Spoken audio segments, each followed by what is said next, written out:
Hey, what's going on, Cashflow hackers? It's Chris with Life 180, and I am here with Tom Wall, who is the author of The Permission to Spend and also the founder and host of the Whole Life Masterminds. And Tom has been, I actually met Tom speaking last week at Caleb's event at the And Asset Mastermind. We were both speaking there. I'd never really known Tom beforehand. I've actually Tom, just full transparency, I'd heard of you from a couple of people, like kind of through the grapevine a little bit. We never met each other. But then when we met last week at Caleb's event, I felt like I had met like another kindred spirit. And I was like, oh my God, this guy and I have to become friends in this space because he's another guy that like sees this business through the same lens that I do. And obviously that's kind of rare, I feel like. And so if you don't mind, I'd love for you to just kind of start off by introducing yourself a little bit because you got such an amazing background of success, helping agents, helping people just understand whole life from a bit of a different perspective, right? So like, if you can, like, let's just start off, give a little bit of your background, and then we'll get into the fun stuff. Yeah, I appreciate that, Chris. I felt the same way, to be honest with you. I've spent 20 years now in this business, really the entirety of my career, positioning whole life insurance and competing against its alternatives. For the first 4 years, it was basically about, four years as an advisor with a couple of the big mutuals out there before I, moved my career to being a home office resource for one of the big major mutuals as well, and was traveling all over the country, working with thousands of advisors in the process. Toward the end of that stint, I actually ended up running a portion of the marketing department, putting together marketing brochures and some of the concepts that are put out before just a couple of years ago, deciding I really wanted to go out on my own and do what I do best, which is talking to individuals, talking to advisors about what I think is the best kept secret in the personal finance space, but in a responsible way, as opposed to some of the things that you see online where people are just saying all kinds of things to get people to buy crazy schemes. Clickbait, clickbait, right? It Exactly right. happens. That happens a lot, right? Like because it's a really frustrating thing for me. And there's some people that I actually really like that I watch some of their content. Being a quote unquote influencer or whatever, somebody with a YouTube channel, you meet a lot of people that are doing very similar things, whether it's TikTok, Instagram, YouTube, or whatever, and you see some of their content, some of their clickbait stuff, titles on all the different things life insurance can do, or the infinite banking stuff, and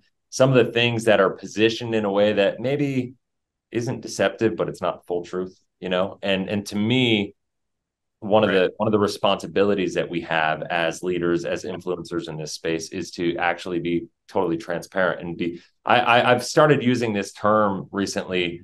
Focus on educate, don't market, right? Like if we could just focus on utilizing these platforms to educate people and not be marketers but educators online, then we'll all be better off for it. Totally. Yeah, it's because it's not necessary. These concepts all work. These concepts are extremely powerful, but when you start pushing the salesy envelope, Yeah. that's when all the compliance get nervous and bad things happen. Yep, that is the truth. So here's where I kind of want to start with this conversation, and and just so everybody knows, I have not prepped Tom for this. I'm going to kind of hit him from a couple different angles to get just kind of. I want to hear his take, kind of off the cuff, the way that I like to do things.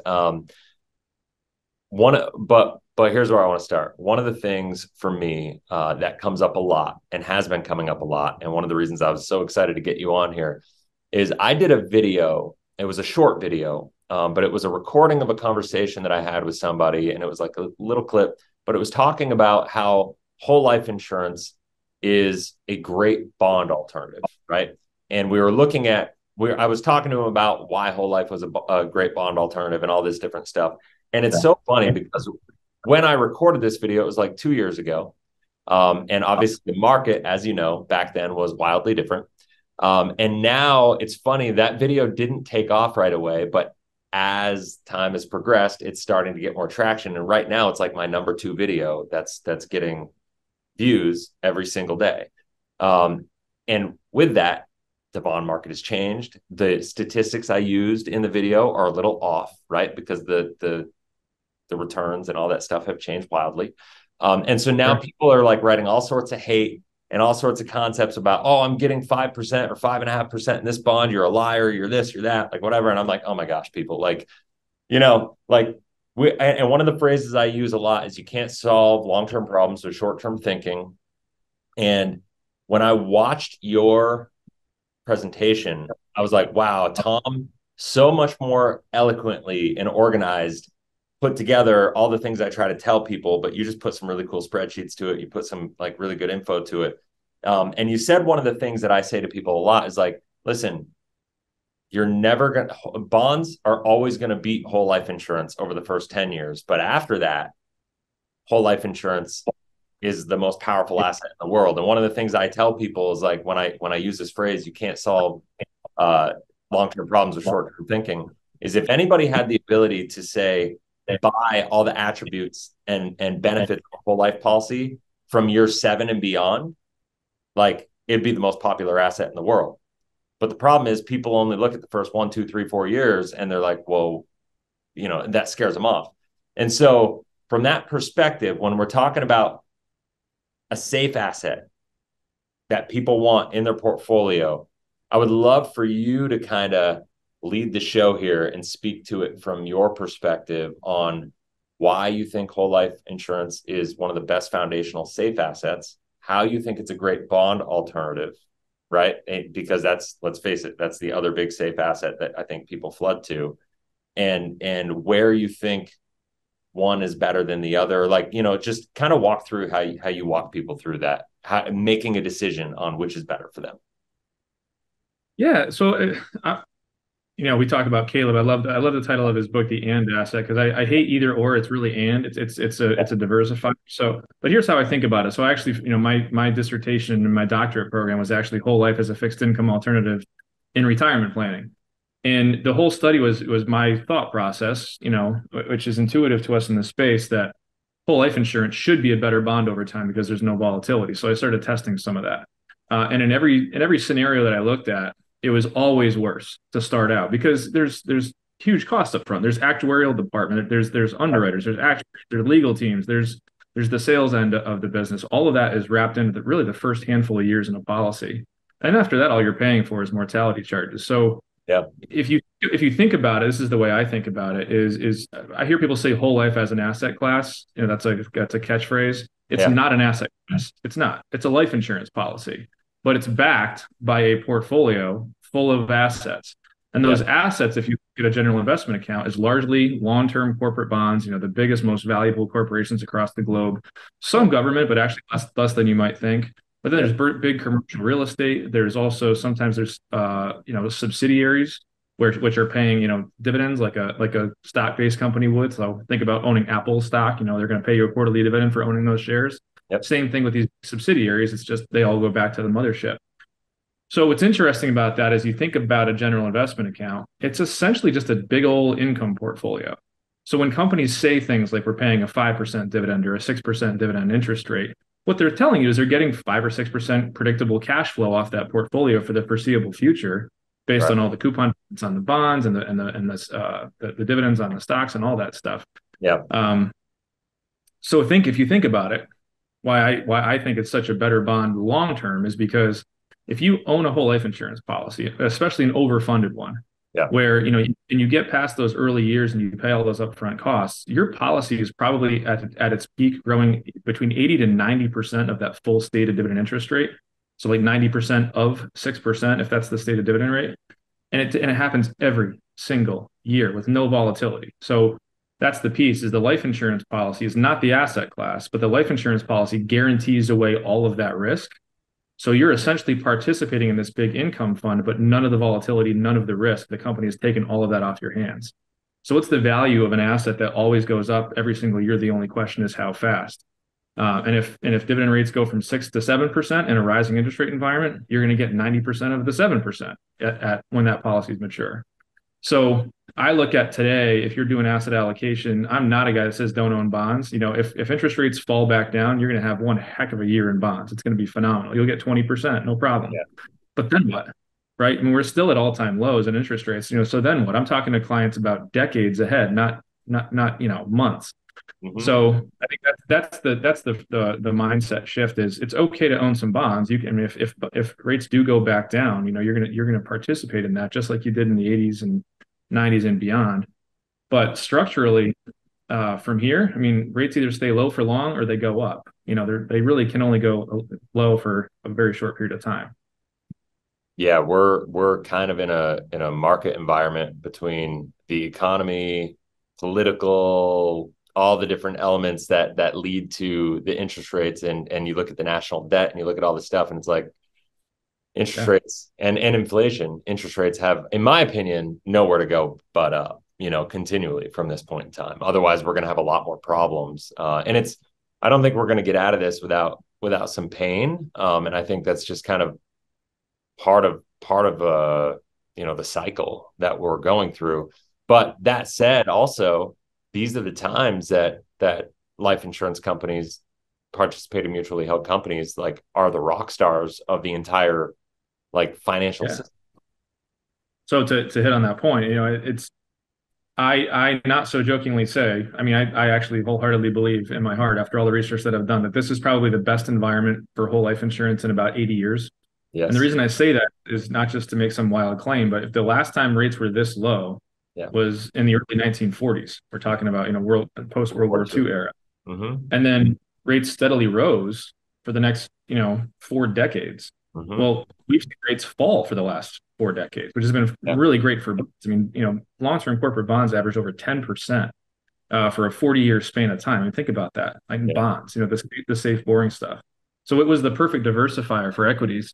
And going forward, it still could be a good diversifier for equities, but wouldn't it make more sense to be in a bond-like vehicle, which in a rising interest rate environment, the insurance company begins to average in those higher rates and you see dividends rise the way they did, 50 years ago. It's just been so long, people have forgotten about this, but that's what you're set up for. And you add on to that some of the, for the technical folks that are on your audience, Section 7702 changes that came a couple of years ago actually allowed insurers to reduce guaranteed rates, which sounds bad, but paradoxically, it allows people to overfund policies at rates they haven't been able to since the early 80s. So you couple those two together, and it's not sexy. It's not your stocks. You're not going to get 40% next year, but this is truly the best safe stuff that you can buy as Yeah. long as your time horizon is appropriate. Yeah, I mean, I think that's you hit. I love that you hit the nail on the head, and I think having this situation where we've been going through this declining interest rate environment for, let's just call it 40 years for the sake of simplicity. And one of the things I tell people is like we're about the same age, right?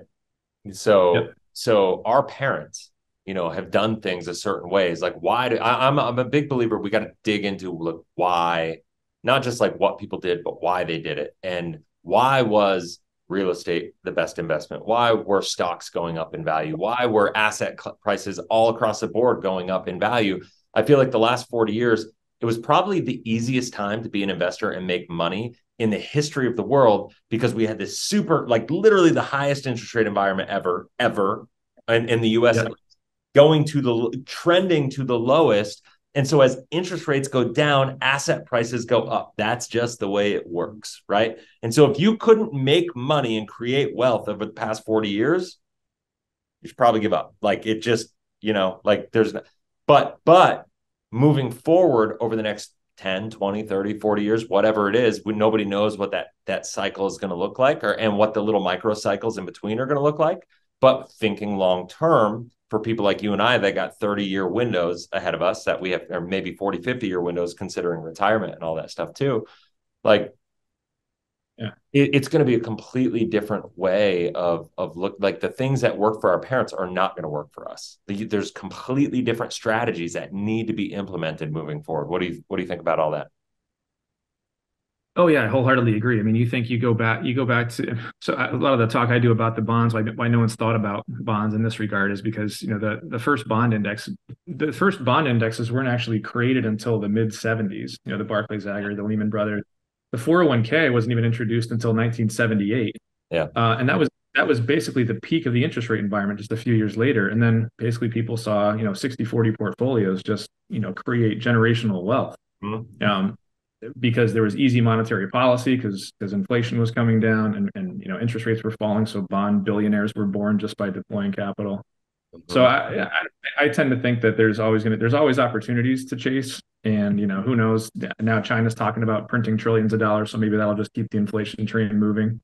But at the end of the day, interest rates are how the Fed controls it. When they talk about, full Yeah. employment and price stability, their dual mandate, they need to raise rates in a high inflationary environment to basically, pull in that demand, because what happens is you the people that own assets don't care about inflation. They just love to see their assets inflate away. But what it creates is massive wealth inequality. And that's literally when governments destabilize, is when that gets too bad. So Yeah. uh, I think the last time we saw the Fed fighting inflation was really in the 70s and 80s. And I think there's a good chance of that happening again. So it's just a matter of allocating your assets, diversifying, and wouldn't it make sense to own an asset that participates in that upside? That's just how I view it. And at the same time, we talk about tax advantages and some of the things that Whole Life does so well.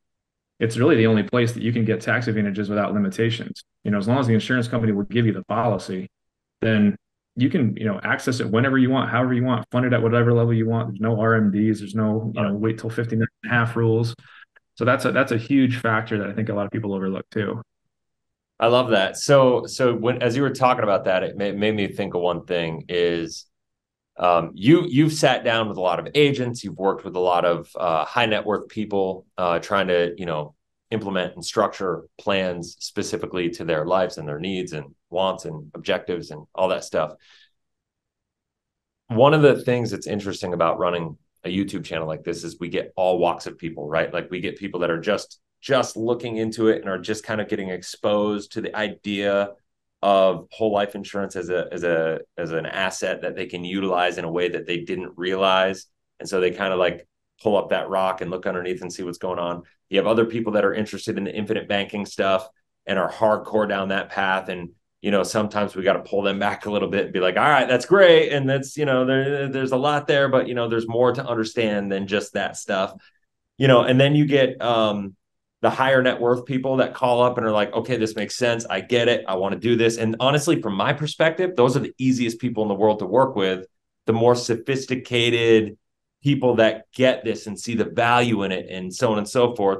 But then we get the people that are like, that don't see it, that are maybe, let's just call it more the middle class people that honestly probably could use this more than anybody to get like as that safe asset, build their foundation. Because I'm a big believer you need to save money before you invest, but you need to save with the intent of investing, right? And from that perspective, and by the way, not everybody aligns with that, right? Like, and so I get that. And if you don't align with that philosophy, well, then what I'm about to say doesn't align with you, and that's fine. But like, if you believe that philosophy that you need to save first, but save with the intent of investing, then whole life insurance is one of the best places in the world to save money. Yet the people that probably need that the most are the people that for some reason don't see it. Like they don't get it. They have a hard time seeing past the life insurance side of it. I'd be curious to hear from you, like as somebody who's dealt with literally thousands and thousands of clients and agents and whatever, what has been your perspective on that? And how have you kind of navigated that conversation with? Yeah, it's hard. I mean, so there's a couple different conversations there, actually. I think the easy one for just the masses is this stuff really is as good as it sounds. If you look at a life insurance illustration, just go far enough out, and you're going to get positive rates of return that you can't get elsewhere without taking a lot of risk. So eventually you're going to see, even if it's only 4 or 5% IRRs, that's taxless and riskless. Like where else are you getting a riskless, taxless 4.5, 5%? You're just not. You're just simply not. Like you can do it if you have risk tolerance, but then you also have to take withdrawals or die during a bull market. You have to time those withdrawals properly too. Sure. So I would say there's really two catches to life insurance if you understand it. One is you have to be healthy enough to get it. You don't have to be a marathon runner, but average health or better. Sure. And the second is patience. It's a 5 to 10 year funding time frame before you really start to see positive returns that you're proud of. Simply put, that's it. That's the whole catch. And most people don't have that kind of patience. It takes some time to build into it. The other piece that I find, and then it's a really good point that you made. I always find that the smartest, wealthiest most well-heeled clients are the easiest to work with because they get it. They understand that at some point in their life, they will pass wealth to the next generation. Yeah. And they also, and they're never just going to like cash out the policy. It's not something you buy and then just cash out. Like, I call it the inevitable gain of life insurance. Term insurance pays out if you die. If you die during the 20 years, they pay out. You're not going to though. Whole life insurance pays out when you die. So that is why the premium is 10 to 20 times higher, because it's guaranteed they're going to have to, make that return back. Yeah. So there's an inevitable gain. Eventually, more than you paid in, significantly more, sometimes 5, 10 times what you've paid in, will pass on to the next generation. And that's super valuable to those high net worth clients, because they know that some money is going to pass. Why not make it the most tax efficient way, where it can all pass income tax free, so that they can, with their other assets, do more creative things. So if you start to understand the fact that you are going to want death benefit, which is why I wrote the book that I wrote, all of this conversation gets a heck of a lot easier, and you start to realize, why it's one of the most amazing assets you can buy, thinking holistically. So with that, elaborate on that for me. Like if I'm an agent, because we get a lot of agents that are probably going to be watching this video, and let's face it, most agents don't have access to the high net worth markets, right? They're dealing with their local families and friends and business colleagues and their networks. What are the top 1, 2, or 3 reasons that they could go through and have a conversation and be like, listen, Bob, Jane, whoever, like this is why I think this asset is so good for you. Yeah, well, I'll give you the opening line to the introduction of my book. It says, you will be afraid to spend. Period. So you can do all the math and financial calculations you want. There's a million calculators online. I always joke around that most consumers don't actually need financial advisors. There's so many calculators out there. If you really wanted to take the time, you could do it yourself. Yeah. But but the problem with that is, you figure out what your number is, whether it's 1 million or 2 million, whatever your number is. When you get to retirement's doorstep, the next question is, how much of that can you spend on an annual basis? And you think about the number of variables that go into that answer. It's like, how long are you going to live? Or is there going to be a massive health shock with long-term care expenses? Are you going to retire into the Great Depression, or are you going to retire into 1996 when the value of your account is tripling? What are the spending patterns? How long is your spouse going to live? All of those questions come into play, and there's no answer. And it's really why the 4% rule was created. And believe it or not, that was 30 years ago that original research was done. It was basically just to say, from a volatile portfolio, in the worst case scenario, what is the lowest amount that we could have successfully spent over a 30-year period of time as an initial withdrawal rate? And that was where 4%-ish came in. So if you start with $1 million, you can only spend, 40,000. That's after tax, less than $100 a day, by the way. That is not a millionaire life. So the reason I wrote the book, Permission to Spend, is basically early in my career, I discovered, whole life insurance as a strategy to unlock that. Because if you think about what's holding people back, if you get to retirement, you've got this volatile bucket of assets. What's holding you back from spending is what happens if you spend through it. There's no legacy for the next generation. What if you need money to pay for long-term care, expensive medical care that your health plans don't cover? But really, annuities can cover, if you can trade it all in for an annuity for the rest of your life, it'll guarantee income for as long as you live. But there's no legacy. And then the big one is there's no liquidity. You have no access to cash if you need it along the way, which is tough for a lot of retirees. So a whole life policy, actually really a death benefit focused policy, by the way, doesn't have to be over infinite banking style. It can just be a pure whole life contract. What it does is it shifts all those guarantees away. It guarantees that your legacy is paid. It guarantees you access to capital, somebody else's money to pay for long-term care. It gives you access to a stable source of cash that's going up every year. The only question is how fast, without any of those strings attached like traditional retirement plans. And what it does is not so much that's the amazing asset, it's that because that's there, then when I'm 5 years away from retirement, I can stay more fully invested. I can actually shoot for the stars and get those nice returns in the market. Or when the market crashes, like let's say last year happens and all of the asset classes are down at the exact same time. I have one that's guaranteed to go up that year, and that becomes my buffer asset, the asset that I can pull from, so I can let the other stuff recover instead of kicking my portfolio while it's down, essentially exacerbating the loss by taking more money out of the account. It's not rocket science. It's pretty simple. But that strategy, can, if you go through some of the research that I've done, it can turn 4% into 6 or 8% simply by having some conversations around spending patterns and having strategic assets. And that's really, if you're an advisor, that's what you should be thinking about doing for your client. It's not stock picking. Right. Nobody can really do successfully. It's having a strategy so your clients feel good. So the value of the asset is about way more than the internal rate of return. I think that's really hard for a lot of people to wrap their head around, right? Like when in this world where people just like to sell on spreadsheets and illustrations and all this stuff, like that's the kind of stuff that you need to learn to differentiate yourself and to really be able to serve people at a higher level, right? One Yeah. one of the things, and as you were saying that, it's since we're about the same age, I don't know. Did you ever watch football when you're like NFL on Sundays growing up? Of course. Right. So do you remember the BASF commercials growing up? Oh, It was like at BASF, we don't make the paint you make, we make it brighter. We don't make the fishing line, we make it stronger. And it was like they would always do these segments of commercials of all the products they did. We don't make the product you buy, we make the product you buy better. And that was the BASF tagline and commercials. So I like that hit me maybe a year and a half ago. I was making a video and it just hit me and I was like, oh my gosh, Whole Life is the BASF of the financial world. It's not the investment you make. It just makes the investments you make better. And if you can wrap your head around that simply owning whole life insurance in your portfolio as a part of a more well-rounded plan is going to make your portfolio better, more efficient, more flexible. It's gonna increase the returns in other areas of your life. So it's not just about the returns in the policy. And that's important. no. There's So two things that I always say there's two things that permanent life insurance, whether it's whole life or any of the other flavors that do well, it's risk and taxes. yeah, So all permanent plans have the same tax treatment as long as you don't screw it up, where the money goes in and it grows for the rest of your life and you never pay taxes on it again. yeah. That's one piece. VUL will do that. IUL will do that. I know you have opinions on that, which I share. Those policies will do that. But the difference with whole life insurance is it also takes away the risk. So, if for instance, if I can invest in a mutual fund, or I can invest in a very similar fund inside of a VUL policy to get better tax treatment, but I'm still investing in the same stuff, right? I haven't Yeah. really changed Yeah. the risk profile.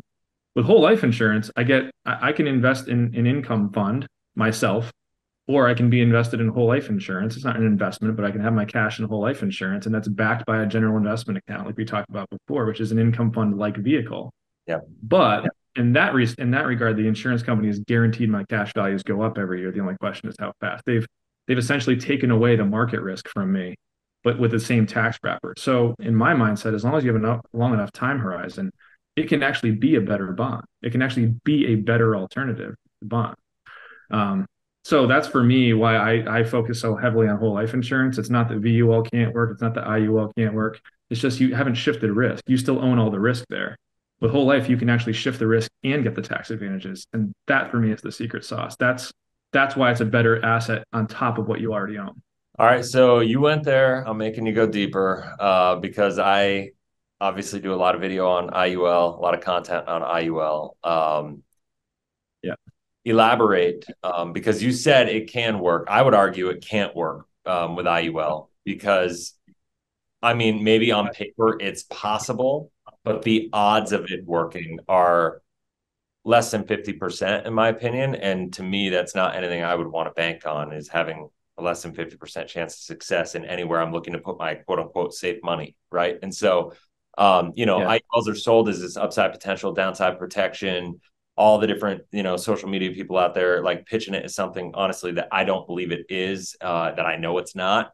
But with everything you just said, like, do 3, 4, 5 minutes on the difference in your opinion between whole life and IUL and why IUL is just not what people are being sold online. Well, look, I mean, universal life is essentially, it was the insurance company's way to get permanent policies with much higher illustrated rates, but shifting the risk all to the client. Yep. So basically, there's some assumed rate, and based on that assumed rate, you have to fund it at a certain level. And there's two ways that contract works. It works by you putting more money into it, or it works by the market or whatever is driving that crediting working. Mhm. So in traditional UL, you were illustrating 10, 12% in the early 80s because that's what it was doing then. And those didn't work. And then in the 90s, everyone just got used to making 20% in the market every single year. So they were illustrating 12% conservatively. That didn't work out so well. Um, but at the end of the day, in both of those cases, you're actually participating in all of that, whether it's money market like returns with a traditional UL or investments with VUL.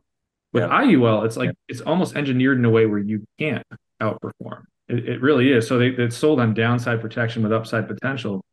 But my little phrase is like, so, and the other one that says zero is your hero. So I've heard Oh that thrown yeah, around yeah. too. Oh my gosh, it drives me nuts. And I'm like, if zero is your hero, well then the cap is the trap because you can never outperform. Here's what I mean by that. We'll just do very simple math with you. Let's just say you're illustrating 6.5%, right? So after 2 years, what's your total return supposed to be? 13, right? Sure. Yeah. And so 6.5 plus 6.5 is Yeah. 13%. Yeah. An illustration. With compound interest, it's probably, even high. It's 14%. And then you compound from there. Because all Sure. these illustrations are so the same rate every single year, not with no volatility. So if you get a zero, if you get 1 0, what do you have to get the next year to catch up to what that illustration was supposed to be at? 13, right? Yeah. Totally. Or But more because compounding.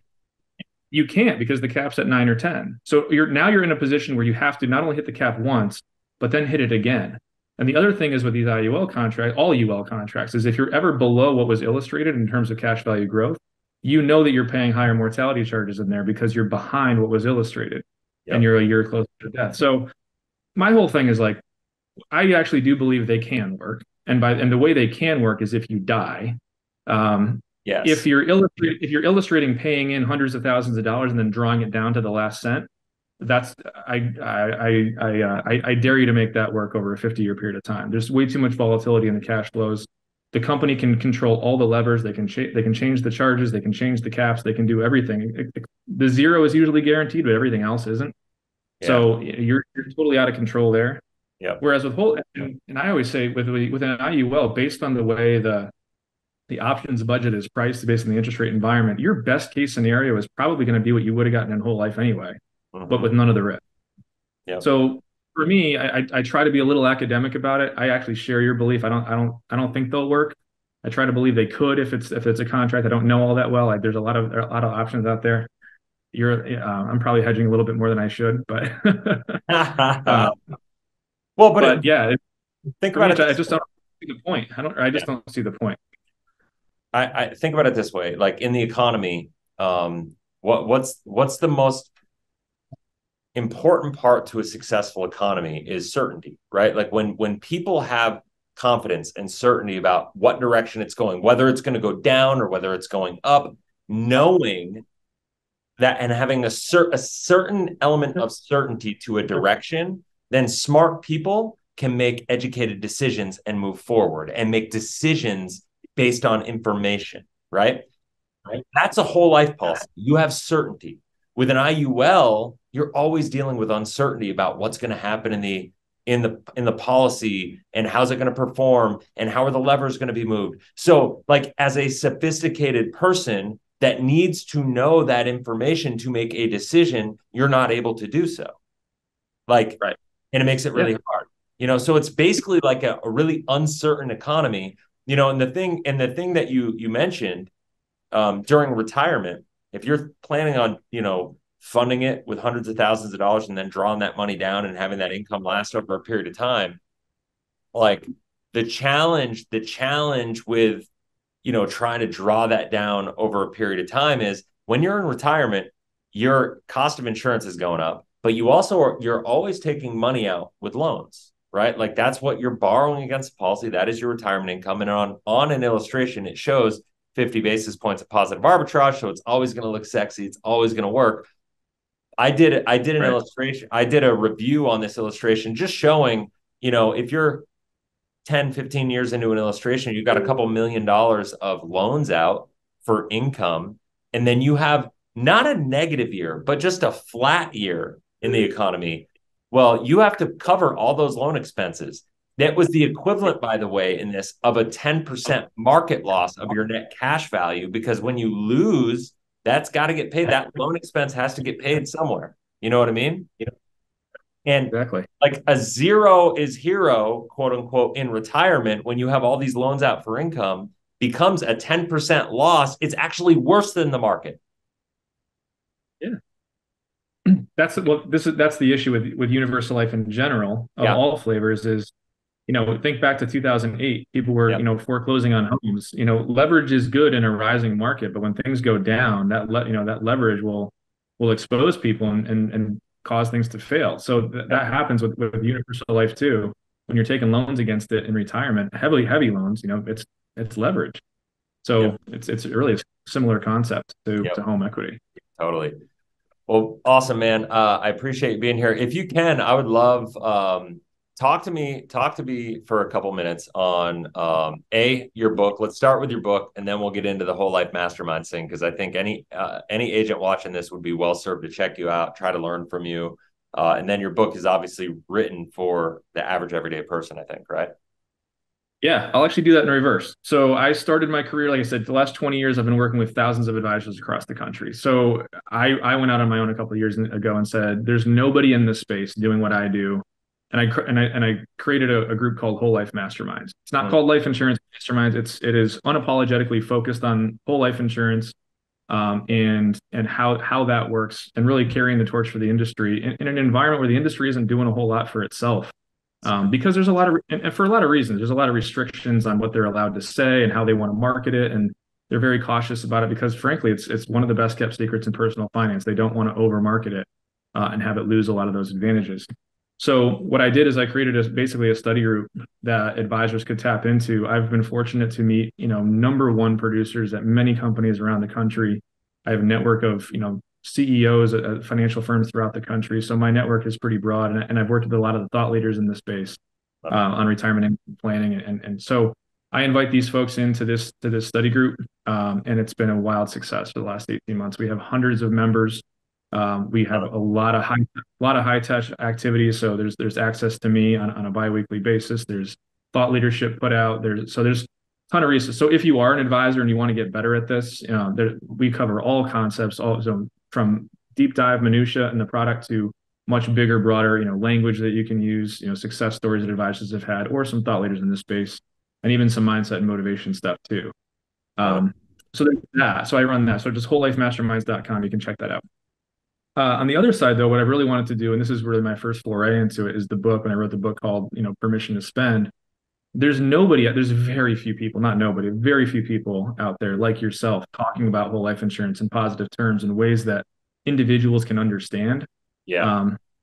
All the marketing material out there from the company is so scrubbed and so high level. It's like, this may be a good idea. Talk to your advisor. It's very hard, to get concepts across. So I just wanted to get a good, consistent book where people could see where it fits. From there, I'll be building out a lot more. So this is kind of the first step. So you can go to permissiontospend.com, or it's on Amazon in all formats. It's a quick read. It's basically retirement planning 101, but finishes with how do you actually set yourself up to have that permission to spend and that sleep at night factor, so that you can be in control of your assets. And going forward, you'll see more and more of that. So if you follow me on Instagram, I'm Tom Wall Talks. I'm on LinkedIn. That's usually more of my advisor focused stuff.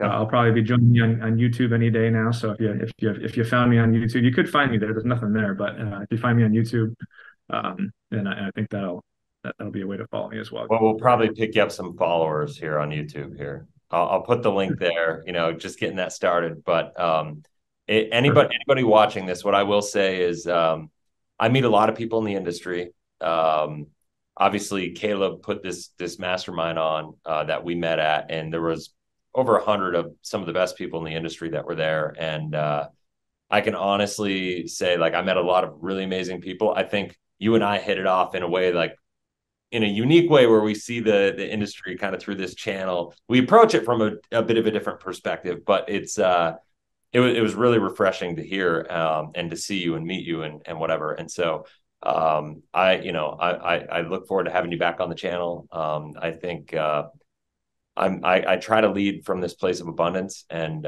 try to have just try to get the best people on the channel to share the best information possible. Anybody that wants to go work with Tom and work with his team, I would say reach out to him. You can obviously go down and link in the description below, set up a call with one of our people on our team. We all share the same philosophies, but I just think it's one of those things that this is so important of an asset, and it can solve so many problems. And I think we're in a place right now in the economy where the timing has never been more important than to address these challenges. And so all that said, we need more people out there doing it. So, and unfortunately, there are too many people online, I don't know, misleading, misrepresenting, selling IUL as the big solution. And that's why I'm so passionate. Everybody's like, why do you hate on IUL so much? It's like, unfortunately, it's the only way that works. It's the only way that connects with people is that polarization. And I wish I could be a little more laissez-faire about it and just like focus on what I do. But there's so much information that's bad on the other side of the coin that's misleading people. Like, we got to do it. So it's awesome having another guy with you stepping into the fold, looking to create all this content. I would really encourage everybody to go follow you. And that's it. So anything else you want to cover before bouncing? No, I wholeheartedly agree with all that. I honestly think a lot of these folks, I've actually found very few people in this space that are trying to mislead people. I think a lot of it's just lack of understanding. I think it's just they haven't done the work. They've been raised by the wrong mentors in the space, and then the misinformation comes out. So I try to be careful of that too.